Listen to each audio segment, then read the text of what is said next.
হিসাবে উনি যেন সফলতা লাভ করেন তার জন্য নির্বাচক মণ্ডলীর কাছে আমি আবেদন রাখব। রাজ্যে 4 দশকের উপরে কংগ্রেস কখনো এডিসি ক্ষমতাসীন হতে পারে না।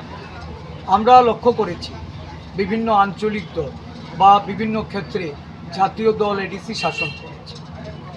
এই দীর্ঘ সময় এডিসি যে তিমিরে ছিল, আদিবাসীদের জীবনযাত্রার মান বলুন, তাদের কর্মসংস্থান, শিক্ষিত বেকার যুবক যুবতীদের চাকরির ক্ষেত্রে বলুন, শ্রমজীবী মানুষের তাদের যে মেহনতের যে ফল যেটা পাওয়ার কথা ছিল তারা সেটা পায়।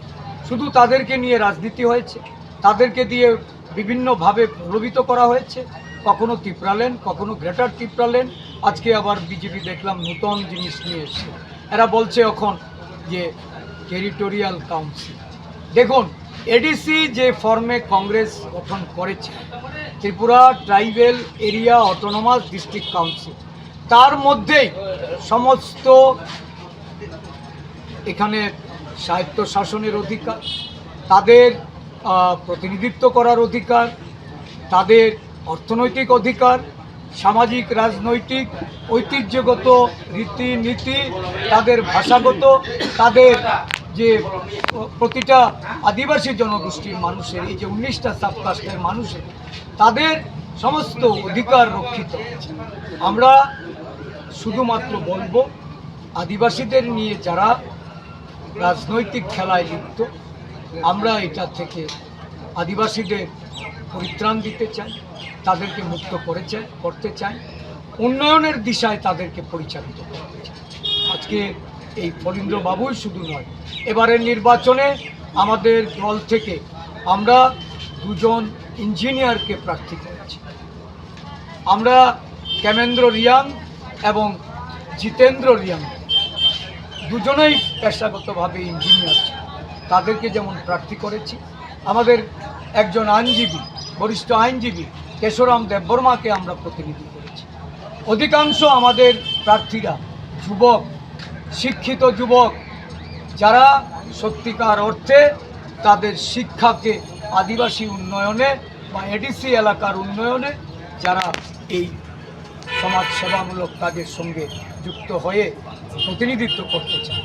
জনগণকে এমপিবাসী বলুন, সমগ্র এডিসিবাসী সবার কাছে আমাদের আহ্বান থাকবে, তাদেরকে জয়ী করার সুযোগ দিন, তারা আপনাদের জন্য সেবা করবে, আপনাদের জন্য যতন হামবাই মিডিয়া পার্সন দিनै কংগ্রেসनि खायसे सभायाव 23 नং अम्पिनगरनि फलीन्द्र जमातियानि नेतृत्वे ताई सिनि आशिष कुमार साहा प्रेसिडेंट त्रिपुरा प्रदेश তিনি বিজেপি অন্যান্য দল ইয়াকারই 40 ফ্যামিলিও 96 বুথা তিনি কংগ্রেসে জয়েন থাকে।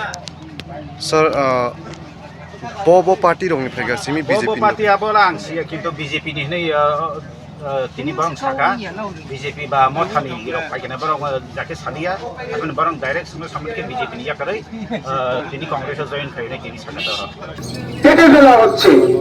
তখন কংগ্রেস রাস্তায় নেমে বলছে, দেশের প্রধানমন্ত্রী নরেন্দ্র মোদী বলছেন মাটি নাম এক পেড়, মায়ের নামে একটা গাছ লাগান, মাটি নাম এক পেড়। আর উল্টো দিকে আদানির নামে জায়গা হস্তান্তর করে লক্ষ লক্ষ সেই গাছ কেটে বৃক্ষচ্ছেদন করে আজকে তাদের অর্থ ওই বিজেপির অর্থ তহবিলে প্রদান করা হচ্ছে। এটা কি ধরনের বিচারিতা? এটা কোন ধরনের আদিবাসী প্রেম? আদিবাসীদের জন্য এই যে জঙ্গলের অধিকার, এই অধিকার কে দিয়েছিল? কংগ্রেস। আজকে কেন সেই অধিকার থেকে তাদেরকে বঞ্চিত করা হবে? মধ্যপ্রদেশ, ছত্তিশগড়, ঝাড়খণ্ড, আসাম, যে আসামে প্রায় 3000 কানি জমি ওই আদানিকে শিল্প করার জন্য দেওয়া হয়েছে, কোর্টে মামলা হয়েছে। কোর্টের জাজ বলছেন একজন শিল্পপতিকে একটা শিল্পের জন্য কেন 3000 কানি জমি দেওয়া হবে? তার মানে এটা একটা মস্ত বড় ছবি ঘটনা। এই সম্পদ 1 টাকা ধরে আদানিকে দেওয়া হয়েছে, যেখানে আদিবাসীরা বাসস্থান নির্মাণ করে দীর্ঘ সময় পাবে, যা ধারাবাহিকভাবে তারা বংশ পরম্পরায় সেই জমি ব্যবহার করত। এই জমি আজকে সাধারণ মূল্যে শিল্পপতিদের দেওয়া হচ্ছে। এটা কংগ্রেস দল মেনে নেয়নি, আর মেনে নেয়নি বলে আজকে সারা দেশ জুড়ে আদিবাসী স্বার্থ রক্ষার্থে কংগ্রেস দলের জননায়ক রাহুল গান্ধীজি, আমাদের দলের সর্বভারতীয় সভাপতি মল্লিকার্জুন খাড়গেজি, সোনিয়া গান্ধীজি, প্রিয়াঙ্কা গান্ধীজি, তাদের নেতৃত্বে দেশব্যাপী আদিবাসী স্বার্থ রক্ষার্থে লড়াই শুরু হয়েছে। অত্যাচারিত, নিপীড়িত, নির্যাতিত, ভূমিষ্ঠ আদিবাসীদের জন্য লড়াই করেন রাহুল গান্ধী। রাহুল গান্ধী তাদের পরিবারের ঘরে যান, রাহুল গান্ধী তাদের পাড়ায় পাড়ায় যান, তাদের জীবনযাত্রার মান নিয়ে উনি সেখানে সমস্ত কিছু উনি পরীক্ষা নিরীক্ষা করে সংসদে কথা বলেন।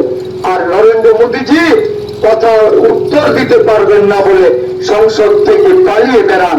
ওই নরেন্দ্র মোদীর বিরুদ্ধে, বিজেপির বিরুদ্ধে আমাদের এই লড়াই, এই কঠিন সংগ্রাম, আপনাদের সকলে কাঁধে কাঁধ মিলিয়ে ঐক্যবদ্ধভাবে এই লড়াইটা করতে হবে।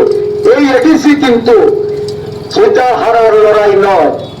এই এডিসি আগামী দিনে এই রাজ্যে আদিবাসীদের যে তাদের যে মনের ব্যথা দুঃখ, তাদের যে অধিকার, তাদের যে সাহিত্য, যে অধিকার, এই সুশাসনের অধিকারের জন্য এই লড়াইটা আপনাদের লড়তে হবে। আমরা জানি এই রাজ্যে অনেক আদিবাসী বোন ভাইরা আছেন যারা এখনো মনে করেন যে আঞ্চলিক দলগুলি বোধহয় আমাদের রক্ষা করবে, আঞ্চলিক দলগুলি বোধহয় আমাদের সুযোগ করে দেবে। দীর্ঘ সময় আঞ্চলিক দল এই রাজ্যে এডিসিতে থেকেছিল। এই পাহাড়ি সংরক্ষিত অঞ্চল থেকে তারা কিন্তু প্রতিনিধিত্ব করেছিল, তারা প্রতিনিধিত্ব করে কিছুই দিতে পারেনি। বলুন তো, বামফ্রন্ট সরকারের একটা কর্মসূচির কথা, একটা প্রকল্পের নাম বলতে পারবেন? কোন বামপন্থী বন্ধু থাকলে এসে বলে যান।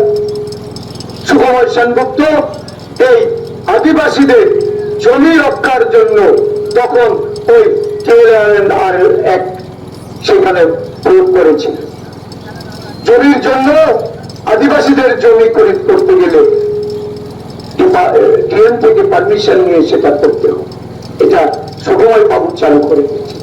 আর পরবর্তী সময়ে প্রত্যেকটা ক্ষেত্রে কর্মসংস্থান বলুন, তাদের খাদ্যের জন্য বলুন, তাদের শিক্ষার জন্য বলুন, তাদের স্বাস্থ্যের জন্য বলুন, তথ্য জানার অধিকার আইন থেকে শুরু করে এই ডক্টর মনমোহন সিং এর সময়কালে এই আইন প্রণয়ন করা হয়েছে। আজকে বিজেপি তো 8 বছর সরকার কি করেছে? শুধু কংগ্রেসের দেওয়া প্রকল্পগুলির নাম বদল করে কখনো তারা বলেছেন ওই যে আপনার প্রধানমন্ত্রী আবাস যোজনা, কখনো বলেছেন যে ওই তাদের যে একজন মহিষী, কি নাম জানি ওনার, গ্রামীণ বিদ্যুতীকরণের জন্য যে নাম, রাজীব গান্ধীর বিদ্যুতীকরণের যোজনা, হ্যাঁ, দীনদয়াল উপাধ্যায়, কোথাও বা তাদের শ্যামাচরণ মুখোপাধ্যায়, এই সমস্ত নাম বলে তারা কিছু প্রকল্পের নাম পরিবর্তন করেছে। কিন্তু সমস্ত প্রকল্প কংগ্রেস সরকার যখন কেন্দ্রে প্রতিষ্ঠিত ছিল, রাজ্যে আমাদের সরকার না থাকলেও সরকারের জন্য রাজনীতি করেননি, ক্ষমতায় আসার জন্য রাজনীতি করেননি। ক্ষমতার লোভে এখানে আদিবাসী মানুষকে কখনো কংগ্রেস দল বিপদে ফেলেনি। আদিবাসী উন্নয়নের জন্য কেন্দ্র থেকে কংগ্রেস সরকার কাজ করেছে। এই এডিসি গঠনের মধ্যে দিয়ে এটা প্রমাণিত সত্য। ইন্দিরা গান্ধী এই রাজ্যে এডিসি করার মধ্যে দিয়ে রাজনৈতিক কোন দৃষ্টিভঙ্গি নিয়ে কাজ করেননি।